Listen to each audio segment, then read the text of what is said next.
Estamos ao vivo de novo. Estamos na segunda da noite. E agora a gente vai receber um convidado, outro convidado bem especial. Para quem é meu seguidor aqui, que tá com saudade da live do sábado. Sábado a gente vai ter, hein?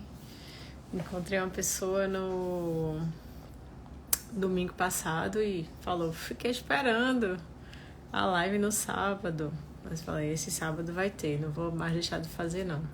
Eu não fiz no sábado e nem avisei. Olha a Érica aí. Érica deve ter esperado no sábado, né? Érica também. Érica é uma seguidora fiel, tá todo sábado lá esperando. E eu acabei que eu não avisei no sábado passado. Mas esse sábado a gente vai ter. Só que agora a gente vai ter um convidado super especial. Saulo é um querido, né? E meu coach acabou de entrar. Vamos bater um bate-papo agora com o Dr. Saulo Rocha. Ele já deve estar entrando aqui. Vou marcar uma com você, viu, Marcos? Nada, quando eu crescer, quero ser igual a você. Marcar a nossa. O projeto tá de pé ainda. Amanhã eu vou resolver umas coisas para poder, não fiz o lançamento ainda, porque tá faltando um detalhe que acabou que um negócio aí saiu do lugar, mas espero não, amanhã eu vou resolver e aí a gente já divulga, né? Não tá, já tá mais do que da hora, já passou, né? Mas vai dar certo, já deu certo, né? Fico feliz de vocês estarem aqui. Não é só gente boa, isso mesmo, Dai. Né? Já deu certo, sim. Né? Então, super na expectativa de poder falar para poder... Eu sei que não vai ter vaga suficiente. Muita gente vai querer ir e não vai conseguir. Então, quem for mais rápido é que vai... Ó, Dai tá aí também. Dai tá fazendo o processo com o Marcos, né? Quem quiser fazer processo de coach, meu coach tá aqui, viu? Chama ele. Tô esperando só nosso convidado. Saulo, cadê você? Então, me fala aí como vocês estão, de que cidade vocês estão falando. Coloca aqui pra mim. Eu estou em Ipojuca, Pernambuco, bem pertinho de Porto de Galinhas. Quem ainda não conhece, quiser conhecer Porto de Galinhas, fala comigo que eu vou te apresentar. Érica de Ipojuca. Vai falando aí de onde vocês estão falando. Dai também de Ipojuca.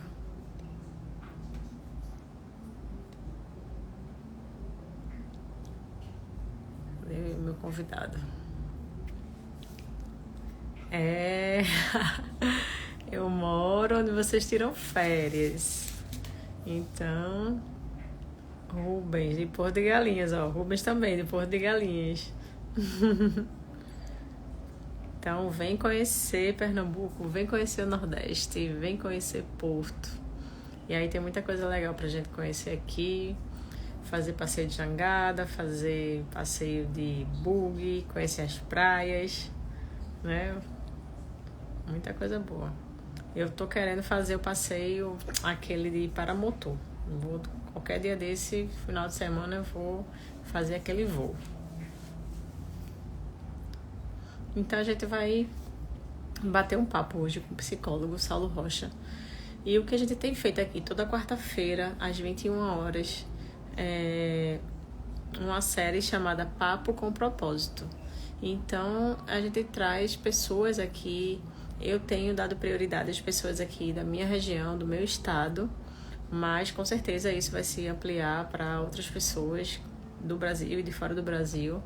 Mas a minha proposta inicial são pessoas daqui, pessoas que têm feito seus movimentos, que têm tido relevância, que tá se dedicando a contribuir, né? Então, o Marcos é um dos meus próximos convidados. Marcos tem um evento chamado Impacto, que cada vez tem ficado maior a edição dos eventos e vai, com certeza, daqui a pouco... Ele acabou de entrar. Daqui a pouco não vai caber mais no Sebrae, a gente vai ter que ir lá pro... Chegou... Vai ter que ir lá pro centro de convenções, no Teatro Maior, né? Eu já trouxe aqui outras pessoas também. A Marília Barros, que foi idealizadora do Despertar. O Saulo estava com a gente lá no evento.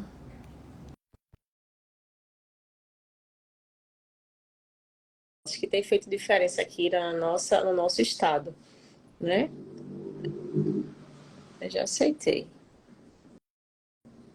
Agora. Olá, Olá! olá, olá, boa noite, boa noite, pessoal. Eu falei, cadê Saulo? Cheguei, Saulo, cheguei, mais um cheguei. querido, Saulo. E eu tava falando para aqui, pessoal, que a gente tá. Eu tenho convidado pessoas que têm feito diferença aqui na nossa região, no nosso estado.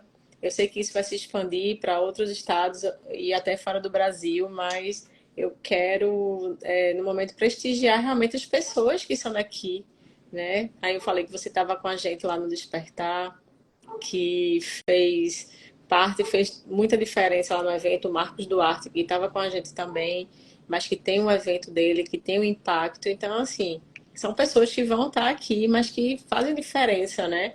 E que têm feito algo para mudar a vida das pessoas. Né? Então, eu quero saber agora quem é Saulo Rocha. Massa, massa, uma massa. Queria parabenizar aí o pessoal, uma hora dessa, 9 horas da noite, participar de uma live, né? Me parece que essa live assim, tem um caráter muito novo assim para mim.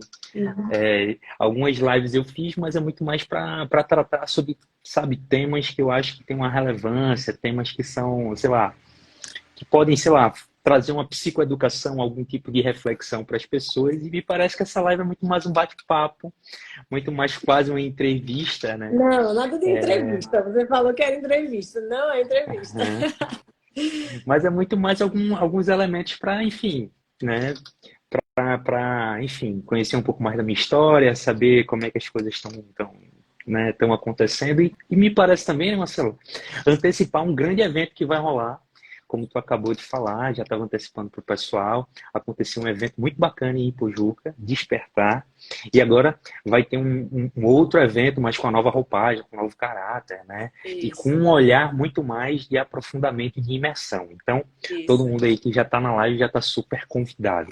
Saulo, tu acabou de perguntar, né? Pô, quem é Saulo? Então, sou eu, psicólogo, que atua há mais de 10 anos. Eu acho que vai fazer, tô na dúvida se de 11 para 12 anos. Que tem um percurso, assim, muito gostoso, assim, para mim, dentro da psicologia. Eu costumo dizer que é um clichê dentro da psicologia, né? Tem uma professora minha na faculdade que dizia que não sabe se é psicologia, se ela escolheu a psicologia ou se a psicologia escolheu. Sim, sim. Por mais que ela tenha falado isso, eu acho que isso para mim se serve muito, porque quando eu tinha 15, 16 anos, eu fiz uma avaliação profissional, um teste psicológico, um teste de avaliação profissional, né? E aí deu uma porrada de profissões, do que fazer, deu publicidade, deu teologia, eu acho que deu direito, deu assistência social, estudos sociais, enfim, se eu não me engano, tinha para mais de 10 cursos. Acabou que eu era muito perdido, também não tinha um autoconhecimento, muito inseguro. Acabou o teste e não me ajudou em praticamente muita coisa. Se eu não sabia o que fazer, acabou Continuou. o teste com. Exato. E é muito cruel essa coisa, né, de ter que escolher uma profissão ainda numa idade muito cedo, Exato. né? Então, 15, 16 anos, entrei na faculdade aos 16, Novinho, assim? super, super novo. Acabei aos 21. Então, então foi isso, né? Acabou que eu não sabia ainda que curso fazer. Acabei esse processo, era um pouco distante, eu moro na Zona Norte, e essa profissional era de Boa Viagem. E aí fui fazer um refinamento desse teste em outra profissional aqui. Coincidentemente é bem próximo onde eu atendo, né? Agora que eu fiz caiu, ó, faz sentido mesmo, bem pertinho daqui. E aí, enfim, foi isso. Lá pelas tantas, é até curioso, porque naquele tempo não conhecia nada da psicologia. Eu falo que é curioso porque o modo como ela abordou os encontros era um modo ou pouco convencional, não quero dizer pouco profissional, mas eu era tão cheio de resistência que eu não sabia falar sobre mim. Então eu chegava lá, perguntava sobre ela, e ela falava a sessão inteira sobre ela. Acabou que foi muito positivo, porque ela começou a identificar que eu tinha talvez uma inclinação significativa para a psicologia. E lá, entanto, eu estava numa dúvida, eu acho que eu vou fazer serviço social. Ela disse, ó, Saulo, eu acho que tu vai se dar muito bem com a psicologia. Muito bem com a psicologia. Então, basicamente, ela me direcionou. E por que eu acho que a psicologia me escolheu? Porque eu não sei do que seria de verdade se eu não tivesse feito psicologia, sabe? Porque a psicologia ela abriu caminhos para mim, abriu caminhos de autoconhecimento, abriu caminhos de, enfim, de uma realização pessoal, de uma realização profissional, de poder, sabe, trabalhar minhas questões, minha criança ferida, de poder olhar para o outro com um olhar muito mais empático, entendendo a dor do outro a partir, né, de sanar as minhas próprias dores, minhas próprias questões. Então, assim, de fato, eu acho que existia um Saulo antes, um Saulo antes da psicologia e um Saulo depois da psicologia. Um SAP, um SDP. Um Saulo antes da psicologia, um Saulo depois da psicologia. E todas as portas que a psicologia me trouxe, né? Então, me formei na faixa em Olinda. Naquela época existiam algumas correntes que eram correntes mais hegemônicas, falando de abordagens, tá? Que eram algumas correntes que era a psicanálise e outras que tinham um olhar muito mais fenomenológico, a CP e a gestalterapia. Já perto do decorrer do final, eu encontrei um cara muito bacana, ele tinha estudado fora, nos Estados Unidos, ele escrevia muitos livros e dava uma formação em fenomenologia aqui. Me aproximei dele, achei muito interessante. Só que não tinha nenhum centro formador em Recife, né, que estudasse a fenomenologia. Daí, então, quando eu acabei, eu mirei, cara, eu quero estudar mais isso, ou gestalt terapia ou fenomenologia. E aí, conversando com ele, ele disse, olha, tem um grupo, tem um centro, tem alguns pesquisadores muito bons, que eles são do Rio de Janeiro. E aí, naquela época, é isso, né? A gente acaba a faculdade, muita gente acaba a faculdade assim, esperançoso, cheio de sonhos, expectativas e coisa e tal. Eu acabei a faculdade dizendo, não, eu não quero sair daqui não, eu quero continuar mais, não sei se eu me sinto preparado. Então tinha muito empenho, assim, sabe, de poder me formar ainda mais para poder prestar um serviço bacana. E aí era isso, eu mirei, né? Então, poxa, então eu vou fazer a minha formação complementar para depois da faculdade, num espaço que eu considero e que dizem que é um espaço muito bacana. Então, eu encontrei esse espaço, me lembro que comecei trabalhando no Senac como instrutor, né? A turma de corte e costura, de cabelo, né? Dando psicoeducação e trazendo elementos da psicologia para esse público que ia atender, né? E fazer os seus serviços ao público. E eu pegava essa grande caramba, vou fazer uma pós no Rio, vou fazer uma pós no Rio. Naquele tempo não tinha tido a pandemia, então nem se pensava nessa coisa do estudo à distância. Então eu pegava a minha grana, eu acho que era 70%, 80%, e disse, não, vou fazer isso daí. E aí foi, né? Viajava para o Rio, comecei essa pós no Rio, e é interessante porque realmente é uma pós muito bacana, o pessoal de lá é um pessoal muito estudioso, muito aplicado, muito técnico, é um pessoal muito, muito, muito bom. E o bacana é que no meio da pós eu consegui entrar no mestrado, que era um projeto que eu tinha também. Eu sempre, no meio no início, sabe, da psicologia, antes mesmo de querer, né, fazer psicologia, eu tinha um intento. Poxa, eu quero ser professor. Eu me lembro que tinha um professor na minha escola, estudei no Americano Batista, ele me marcou muito, eu era o professor de literatura. Então, assim, eu não gostava de português, mas literatura eu adorava, muito mais pelo estilo dele, pela performance dele. Caramba, eu acho que ser professor é legal, essa coisa de, sabe, expor, dar aula, né, trazer um conhecimento, né, é isso, né. É interessante porque o termo aluno, que vem do grego, significa aquele que não tem luz. O A, esse prefixo de negação, iluminum, é isso, é luz. Então é sem luz. E o professor seria aquele que iluminaria a consciência das pessoas, né? Nossa. Hoje em dia, é claro que isso se ressignificou, existem vários outros elementos. O professor é muito mais um facilitador de um conhecimento do que aquele que instrumentaliza, abre a cabeça e põe conteúdo lá dentro.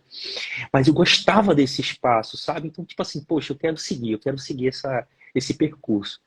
E aí entrei no mestrado, foi muito bacana, muito gratificante, muito ralado, muito difícil. Para quem não é da psicologia, eu acredito que fenomenologia é uma abordagem muito mais críptica, porque ele tem um viés extremamente filosófico. Então, assim, a gente tem que se haver com outro horizonte que não é um horizonte psicológico, mas é um horizonte ontológico, né? Que para a filosofia é isso, é o estudo do ser dos entes. Então, de um modo geral, é ter que se haver com vários outros elementos, mas que para mim era muito desafiador, mas muito prazeroso, sabe?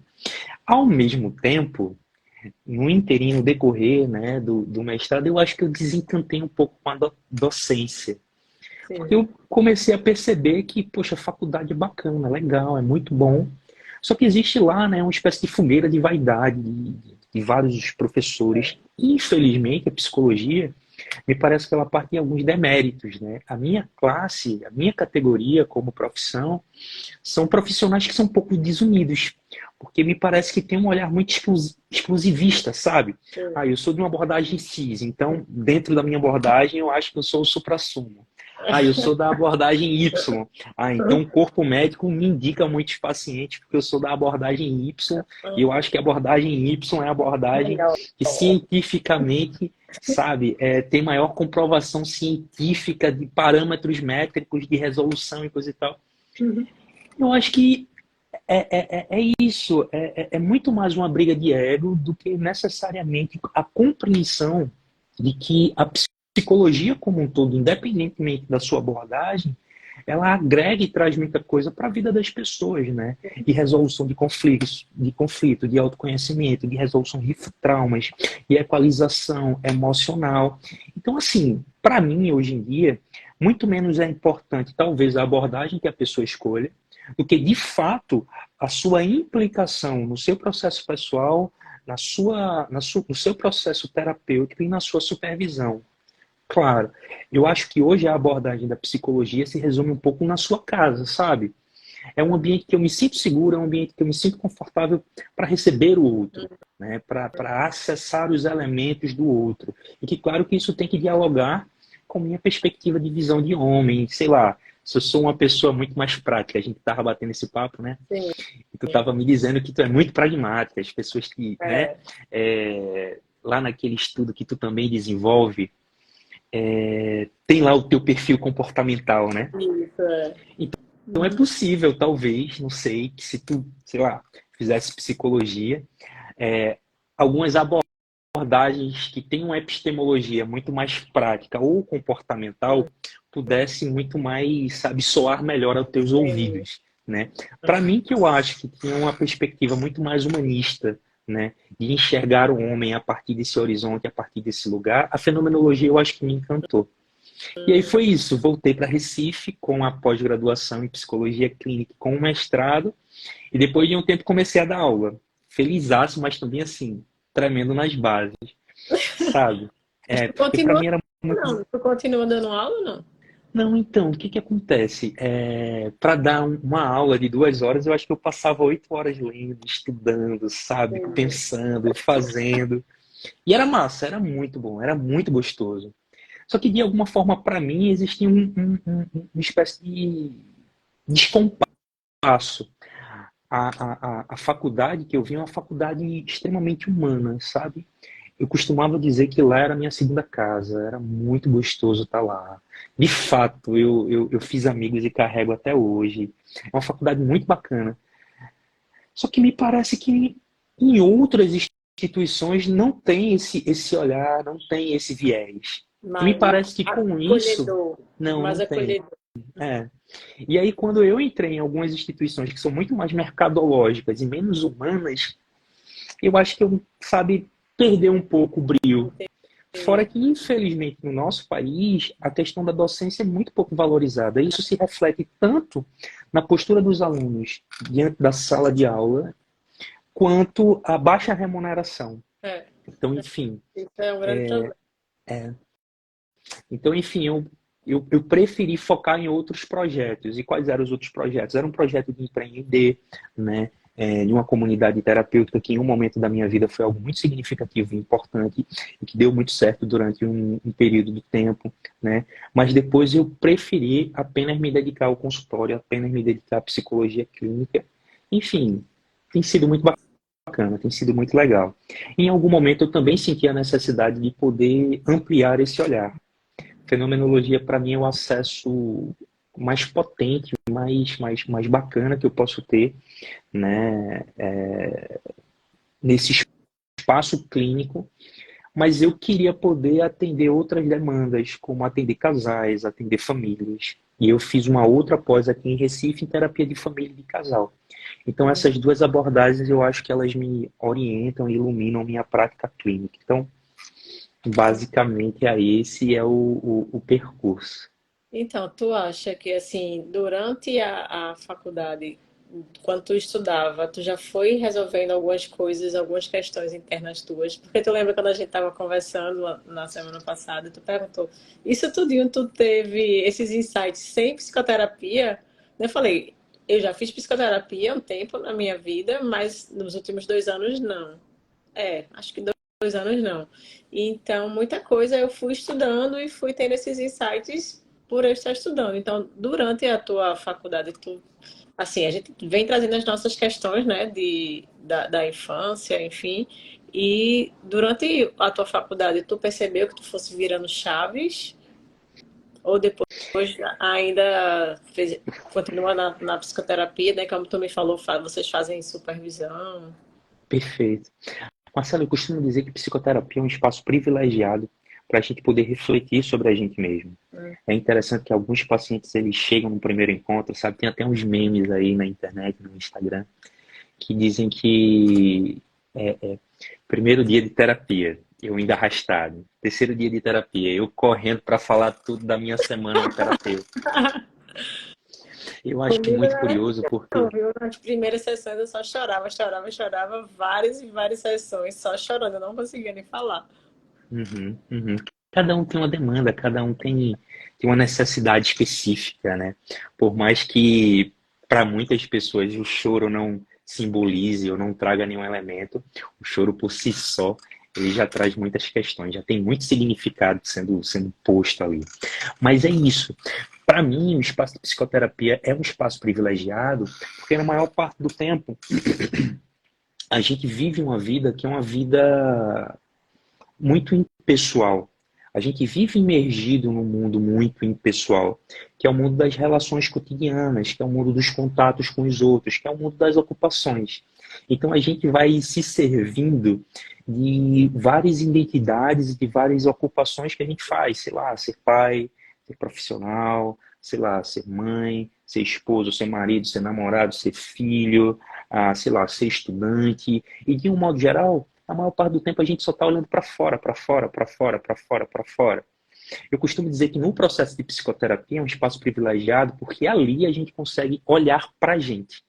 E é curioso porque que eu trago isso, é porque na maior parte do tempo as pessoas procuram um psicólogo não é para encontrar um outro, mas é que com um outro elas poderiam acessar a si mesmo.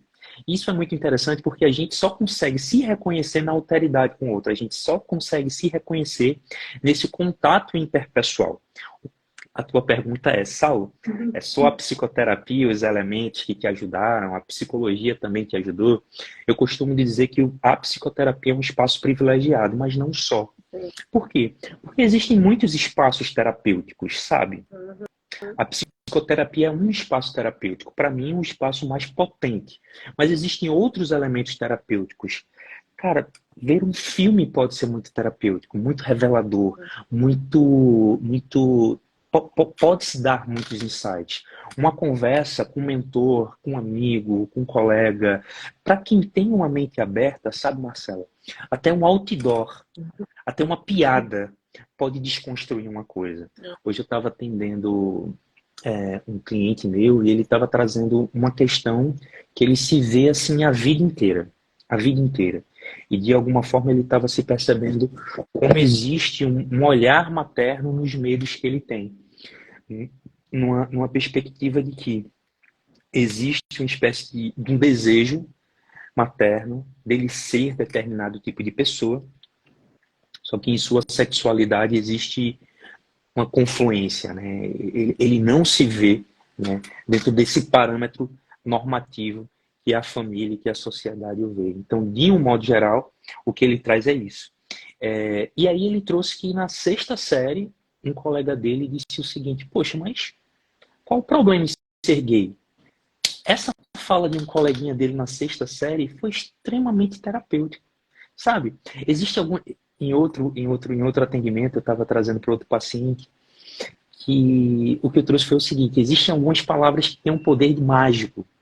Mágico por quê, sabe?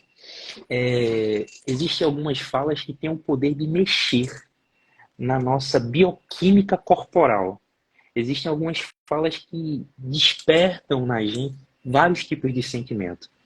Eu costumo dizer que existem falas que são curativas, existem falas que massageiam o nosso ego, existem falas que diminuem a nossa autoestima, existem falas que nos deixam alegres, contentes, motivados, existem falas que nos deixam, sei lá, tristes, frustrados e decepcionados. Eu digo que isso tem um poder mágico porque como é que, né, a vibração de cordas vocais, que nada mais é do que o ar passando pelo nosso sistema, né, sei lá, pela nossa faringe, a nossa laringe, né, e a formatação da nossa boca, pode produzir um sentimento e um pensamento no outro. Para mim isso é mágico, sabe? É quase uma coisa divina, né? Mas o que eu quero dizer com isso é que sim, a fala ela pode ser terapêutica, a percepção pode ressignificar determinados tipos de elemento. Então existem outras formas, sabe? O que a psicologia pode trazer para muita gente é a questão de uma psicoeducação, sabe? Não que a graduação em psicologia vai, sei lá, instrumentalizar uma pessoa a melhorar a ansiedade, a, sei lá, se livrar de uma depressão. Não, mas a partir de compreender quais são os transtornos, a partir de compreender o que é o ser humano, a partir de compreender, né, como parte da teoria pode iluminar a compreensão que eu tenho de mim mesmo, a gente vai desatando alguns nós. Mas é muito interessante, tá? Muita gente faz psicologia com um ledo engano de acreditar que vai, né, curar certos traumas. Então, Isso, a gente não até é falou sobre raro, isso. não é raro ver muitas pessoas assim, com várias questões, várias demandas emocionais, buscando psicologia, nessa perspectiva de que, talvez depois no final do curso eu vou resolver isso daí. E não é bem isso. Sabe? Existem crenças que são crenças centrais, existem concepções, né, que a gente carrega com a gente mesmo, que é um pouco mais profundo. Então, é um processo que precisa ser burilado, precisa ser acompanhado. E fora isso, né, o próprio acompanhamento, eu acho que já traz uma cena sobre isso. Ali você não está sozinho. Ali você tem um companheiro, não só para dividir, mas para refletir junto, mas para se sentir seguro, sabe? Então, tipo, poxa, eu posso passar a semana, mas semana que vem eu vou ver fulano e aí a gente vai trabalhar isso. Enfim, existem alguns elementos que trazem isso como possibilidade. Então, é a segurança no próximo processo, é a confiança no próprio terapeuta e a minha disponibilidade em poder trabalhar isso, né? Então, eu acho que é um pouquinho por aí, sabe, Marcelo? Eu acho que a tua pergunta foi essa. Foi só psicologia? Não. A espiritualidade pode auxiliar muito. Existem vários outros elementos terapêuticos que auxiliam nisso. Para muitas pessoas, eu acho que eu sou, assim, um entusiasta, sabe? Da alma humana, com toda a humildade, sabe? Porque me parece que tem muita gente que é engenheiro de obra pronta. Então, assim, olha, isso daí não presta, mas assim, vem cá, tu fez, tu experimentou? Constelação familiar é uma coisa que, sabe, não é legal. Hipnose é coisa de charlatão. Mas peraí, tu participou disso? Tu se submeteu a isso? Então, Você assim, conhece? Ela tá sabe, você falando, né? conhece, sabe? Muita gente hoje em dia diz que o processo de coach, isso daí não ajuda, sabe? É uma galera que fez só um final de semana. Calma, mas peraí. Tu se submeteu ao processo? Eu participei do processo de coach, achei massa. Participei de leitura de aula, achei massa. Já acompanhei algumas constelações familiares. Puta, a minha supervisora é consteladora e, assim, é a psicóloga mais iluminada, mais sábia, mais... Então é isso, sabe? Eu acho que nessa coisa de eu me reconhecer como entusiasta da psicologia é justamente um pouco isso. Eu quero experimentar na prática para ver se a minha experiência ressoa com isso daí. Se ressoar bem, se não ressoar, pô, bacana. Mas eu acho que todos os elementos, todos os espaços são esses espaços potenciais para a gente poder se conhecer. Então, assim, onde eu posso me conhecer um pouco mais, onde eu posso destravar Tem algumas coisa que a gente coisas. não pode falar aqui. Tem coisa que a gente não vai falar. Né? Uma conversa, enfim. Pois É, é. teve uma pessoa que perguntou aqui como saber se eu preciso de um psicólogo. Foi Érica. Bacana, Érica. Vê bem, geralmente nas primeiras consultas que eu tenho com meus pacientes, eu costumo dizer que as pessoas, a gente na maior parte do tempo vai vivendo a vida, sabe? E vai vivendo a vida empurrando alguns problemas para debaixo do tapete. Tem uns que a gente tem medo de encarar, tem outros que a gente olha para o lado para não ver, a gente evita e a gente vai varrendo para debaixo do tapete. Só que aí chega um momento em que esse tapete ele já está tão grande, está tão grande, está tão grande que a gente começa a tropeçar nele. A gente começa a se sentir desconfortável no nosso habitat interior, que é a nossa casa, que é aquilo que nós somos, que é a nossa vida pessoal. De um tal modo, sabe, Érica, que a gente começa isso. A gente procura um colega, a gente procura um filme, a gente procura maratonar a galera do coach, a galera da psicologia, a gente procura um padre, um pastor, um pai de santo, a gente procura tudo. Cartomante, cara não deu. Eu vou procurar um psicólogo, né? Eu acho que é isso. Eu acho que ninguém procura um psicólogo quando tá super feliz. Ó, ganhei na Mega Sena. Nossa, comecei a namorar. Olha, recebi um aumento, sabe? A gente geralmente procura um terapeuta, um psicólogo, quando depois de muito tempo, geralmente depois de muito sofrer, geralmente depois de tentar muita coisa, a gente diz, caramba, a dor de estar vivendo isso daqui está muito maior do que o medo que eu tenho de um enfrentamento. Por mais que existe algo muito bacana acontecendo, que é um levante social. E várias pessoas que estão olhando para a saúde mental como algo fundamental, extremamente necessário. Né? Muita gente diz, a gente tem que cuidar da alimentação. Perfeito, tem. A gente tem que cuidar do corpo, a gente tem que caminhar, a gente tem que andar, a gente tem que se exercitar. Perfeito, tem. Mas a gente também tem que cuidar da nossa alma, da nossa mente. Se a nossa mente não está bem, todo o resto desanda. Né? Somos um ser holístico, somos um ser que tem várias facetas. Então, se alguma delas não está bem, todo o resto não está legal. Então, geralmente as pessoas procuram psicoterapia depois de terem tentado muita coisa e depois de conviver por algum período com um sofrimento que ela não consegue dar conta sozinha. Então, geralmente as pessoas procuram isso, sabe? E aí, voltando para aquela analogia, né, do tapete da casa, né? Justamente para isso. E o que é que ela vai perceber? Que no tempo dela, é isso que eu falo com os pacientes, no teu tempo, quando se sentir seguro para isso, a gente vai olhar para esse tapete. No teu tempo, quando se sentir seguro para isso, a gente vai levantar um pouquinho esse tapete. No teu tempo, quando se sentir seguro para isso, a gente vai começar a tirar algumas coisas que tem lá debaixo desse tapete. A gente vai se despedir daquelas coisas que já não servem, que às vezes a gente nem se lembra que está lá, mas faz volume. A gente vai tirar aquelas coisas que servem, que estava lá e a gente nem se dava conta, mas que tem um valor muito importante. A gente vai dar uma polida nessas coisas, vai botar num melhor lugar, numa prateleira, vai guardar em algumas gavetas, vai abrir alguns cômodos, algumas gavetas, algumas portas, vai entrar em alguns quartos. No teu tempo, vai entrar em algum sótão, sabe, em algum porão, e vai fazer uma faxinada nessa casa, para que essa casa interior volte a ser um lugar harmonioso, bacana, legal e principalmente um lugar próprio. Um lugar onde eu sinta, caramba, eu me reconheço sendo assim, é tão gostoso ser quem eu sou, né? Então, a psicoterapia não só é um espaço de reflexão, mas é um espaço de aquisição de uma propriedade de ser quem nós somos de um modo harmonioso, em paz. Então, a gente consegue destravar traumas, a gente consegue elaborar experiências, a gente consegue olhar para a vida de um outro ângulo. É muito interessante. Uma professora minha me falou isso ainda na graduação, que ela dizia o seguinte: toda vista é a vista de um ponto. Toda vista é a vista de um ponto. Sabe aquela coisa do tipo, João chegou e escreveu um 6 assim, aí perguntou para Pedro: Pedro, o que é que tu vê aí? Eu disse: não, eu vejo um 9 porque Pedro estava do lado de lá. Toda vista é a vista de um ponto. O processo de psicoterapia é justamente poder flexibilizar o lugar onde a gente está para poder enxergar outras coisas e ocupar novos lugares. Lugares muito mais flexíveis, lugares muito mais livres e lugares muito mais nutritivos. E isso implica dizer muita coisa.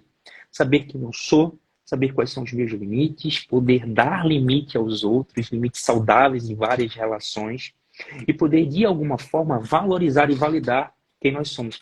Cara, fica difícil falar sobre psicoterapia quando você é apaixonado por isso, Tô vendo, sabe? eu tô encantada contigo falando, É, e eu fico besta, tu sabe, já te falei isso, né? hum, Ai, como eu gosto de ouvir você falando. hum. É, Mas é isso, Érica. Eu espero poder ter ajudado. Ela já entendi, né? Mas é eu, isso, é isso. como você ressaltou bem, no seu tempo, eu lembro que eu já fiz psicoterapia em alguns momentos, porque outra pessoa disse que eu tinha que fazer. E achava super chato de ir.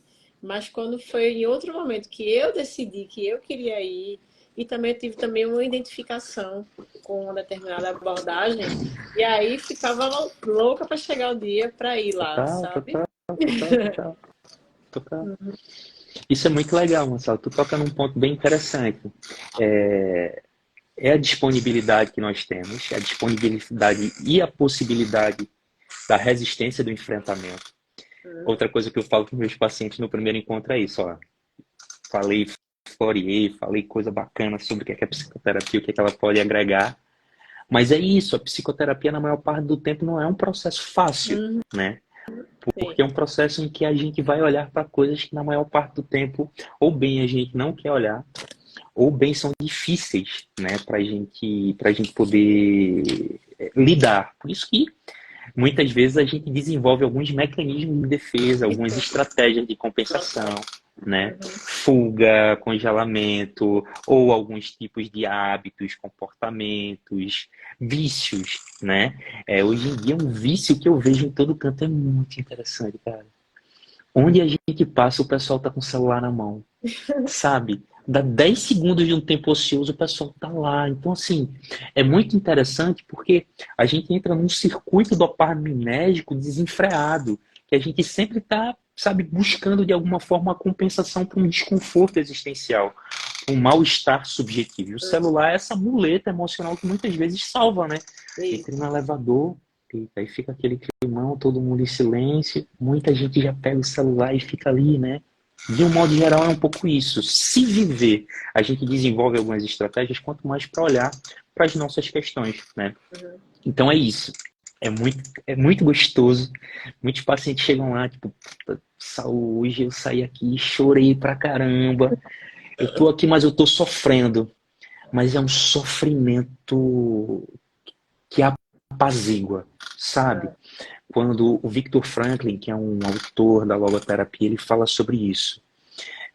Quando o sofrimento ele tem sentido, quando a gente de alguma forma consegue enxergar o pelo que, a gente enfrenta qualquer como. Então, o processo de terapia é um processo libertador. Muitas vezes a gente desabrocha, sabe? Aquela flor em botão que, sei lá, ela nunca consegue amadurecer, a gente consegue ver o desabrochar, mas a gente também consegue ver o quanto isso muitas vezes é acompanhado, né, por mostrar. Crescer dói, né? Eu me lembro que na adolescência eu ia pro pediatra e ele dizia, ó, tá na fase do esticão, às vezes dói, crescer dói, né? A gente às vezes quer voltar lá, né, pro útero materno, para aquela, a vida de adulto é muito difícil, eu quero voltar a ser criança, né? Aquela coisa lá do Peter Pan, aquele arquétipo, né, do inocente, do ingênuo e do infantil. Mas é isso, né? A gente tem que se haver com a vida que é desafiadora de um modo geral, né? É. Mas também é muito Eu bacana quando a gente segue o nosso percurso, o nosso caminho de uma forma muito consciente. Fala, Marcela. E tenho se uma eu estiver música. falando muito, tá? Por Não, favor. não. Já viu, quando eu começo a falar, já era. Tem uma Agora que eu música vi, que já faz fala, mais de meia hora que eu tô falando, ó. tem uma música que fala é que a gente quer crescer e quando cresce quer voltar pro início, né? Uhum, uhum, Mas uhum. assim, para mim, a questão do autoconhecimento, como você mesmo falou, assim, já fiz psicoterapia, mas fiz várias outras coisas também. E quando a gente se encontra, sabe? Quando tem essa virada de chave, quando tem essa reconexão aí, é encantador, porque você fica. E é isso que eu tenho buscado, né? Ser mais leve, né? Lembra que a gente estava falando no WhatsApp, eu falei, falaram que eu era muito rígida, né? E assim, eu estou buscando mais essa leveza, essa flexibilidade, porque eu quero que a vida seja mais leve. Acaba que a gente vai vivendo e levando muito peso, né? Vai trazendo muitas questões que não vai levar a gente a lugar nenhum. Então, que a gente seja mais leve, que vai viver, se encontrar e ter uma vida mais de você ser você mesmo, né? Perfeito, uma vida mais própria, né? É, Maravilha. Distinguir o que é meu e o que é do outro, isso, né? Legal. exato, exato. Então, me diz uma coisa. Eu gosto de live rápida, mas essa aqui tá muito boa. Me diz assim, Saulo, quando não tiver mais aqui, como é que Saulo quer ser lembrado? Qual é o legado que tu queres deixar? Que as pessoas lembrem de Interessante. você, que as pessoas lembrem de você. Não, Saulo foi assim, ele deixou esse ensinamento. Uau, é interessante, sabe? Há um tempo atrás, volta aquela questão, né? As nossas fantasias infantis. De alguma forma a gente carrega o desejo de ser eterno, de alguma forma marcar a vida das pessoas. Eu acho que por um tempo eu queria um pouco isso. Eu acho que o projeto de ser professor, eu acho que era isso. Mas eu acho que, sei lá, a minha vivência, talvez a experiência, talvez o autoconhecimento, talvez a maturidade vai regulando o foco, né? Ah, Cara, de verdade, eu acho que o que eu quero ser lembrado é como uma pessoa e um homem que plantou amor, sabe? Que jogou semente de amor, que pôde plantar no outro uma fala de cura, uma fala de paz, uma fala de harmonia, sabe? Uma fala de compreensão, a importância, sei lá, que o perdão pode trazer para nossa vida, sabe? Eu acho que é uhum, isso, eu acho que é isso, eu acho que eu quero isso, né? Talvez o maior dos dons seja o amor, amor. né? Eu acho que isso para mim faz muito sentido. Então que os meus gestos, que a minha ação Uhum. revele talvez isso, sabe? Que talvez o amor valha a pena, né? Por mais Lembra? que hoje em dia, Fala, fala. Hoje em por dia? mais que hoje em dia a gente viva momentos de tanto ciúme amoroso, né? De tantos egos inflados, de uma sociedade que tá enxugando, né? Para o eu, perdendo um pouco nós. E eu me identifico muito, sabe nisso, né? Mas, sei lá, que o que eu faça seja o plantio e o cultivo do amor, né? Alguns autores, interessante, né? Trazendo isso, né? O que eu penso, alguns autores até falavam sobre isso. Tem um cara que é fenomenólogo, que é o Biswanger, né? Ele falou que talvez a maior tonalidade afetiva seja o amor. O Heidegger, que é o autor que eu estudei no mestrado, ele vai dizer que não, deu uma sapatada nesse cara em público. Mas para mim eu acho que é isso. Eu acho que essa é eu acho que é isso que faz sentido, sabe? Se uma vida sem amor não é uma vida que talvez valha a pena ser vivida, sabe? Poxa, não é dinheiro, não é status, não é fama, Uhum. não é. Eu acho que isso tudo é passageiro, isso tudo é vaidade, mas Então, retidão, amor, disciplina. eu lembrei, eu lembrei de uma das primeiras coisas que a gente conversou foi sobre isso, que a gente estava falando das crianças, dos filhos da gente, e que, assim, que acreditava no amor ainda, lembra? Uhum, É. uhum, uhum. Então, assim, uma minha virada de chave, assim, no ano passado foi em relação a isso mesmo, a questão. do amor, de se sentir amado por Deus. Então, isso é quando uma das coisas que eu quero ser lembrada é isso, assim, que as pessoas entendam que elas são amadas, sabe? E é isso, é o que importa. Legal. E pode ser um papo meio clichê, sabe? Falar de amor, ou talvez meio romântico. Por quê? Porque eu me deparo, sabe, que no fundo todo mundo ama, até aquela pessoa mais rancorosa, até aquela pessoa mais, sabe, enfim. Só que o que eu percebo é que a gente está rodeado de pessoas com amores doentinhos, Sim. sabe? Que receberam amores assim, bem doentinhos, com pais que amavam, mas amavam assim, bem doentinhos. Uhum, Então acho que a minha reflexão é o modo como se ama hoje em dia. Né? sim. Que seja um amor cada vez mais saudável, talvez acolhedor, compreensível, um amor que também discipline e dê limites, um amor que saiba o seu lugar, mas que também respeite o lugar do outro, sabe? Talvez é mais a qualidade desse amor e a forma como isso se reproduz, sabe? Em gestos e ações, em afetos, do que qualquer outra coisa. Acho que é Sim. por aí. Ai, obrigada, Saulo. Foi ótimo, né? Ah, Tá legal, vendo? legal, legal, E legal. falou, vai ter entrevista, nada de entrevista, é conversa, Hum, um bate-papo, viu? Mas a gente vai estar lançando. Teve um problema lá com o local do evento, mas a gente vai estar lançando. A gente tem que. Amanhã estou indo resolver isso para a gente lançar o evento e a gente falar mais com mais intensidade aqui. Mas a gente vai ter um evento presencial, o Reconexão. Vai estar eu, Saulo, o Marcos Duarte, Marília Andrade e Marília Barros. E vai ser muito bom. Mas a gente vai estar falando mais intensamente quando eu resolver essa questão amanhã. Muito Certo? bom, muito bom. Ó, acompanhando aqui a galera que tá na live, muita gente amiga, eu gosto disso, eu acho tão legal, sabe? Amigos psicólogos, amigos pacientes, assim, pessoas que a gente acompanha já há um tempo, fico muito feliz. Pacientes ativos, pacientes que a gente tá. Gratidão por vocês estarem aqui com a gente Essa hora, né? nessa uma hora dessa, pessoal. Obrigada, Muito obrigada a bom. todo mundo que esteve aqui com a gente. Obrigada, Saulo, que dedicou seu tempo aí para estar aqui com a gente. Gratidão. Tamo junto, tamo junto. Mas a gente se fala, pessoal. A gente se encontra e se encontra por aqui. Tá bom. Um cheiro, muita luz para todo mundo. Até mais. Tchau. Obrigada.